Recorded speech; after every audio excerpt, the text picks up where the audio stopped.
आलू कचालू बेटा कहाँ गए थे? बैगन की टोकरी में सो रहे थे। बैगन ने लात मारी रो रहे थे।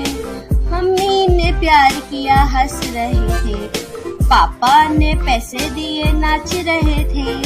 भैया ने लड्डू दिए खा रहे थे। आलू कचालू बेटा कहाँ गए थे? गाजर की टोकरी में सो रहे थे। गाजर ने लात मारी रो रहे थे। मम्मी ने प्यार किया हंस रहे थे। पापा ने पैसे दिए नाच रहे थे। भैया ने लड्डू दिए खा रहे थे। आलू कचालू बेटा कहाँ गए थे?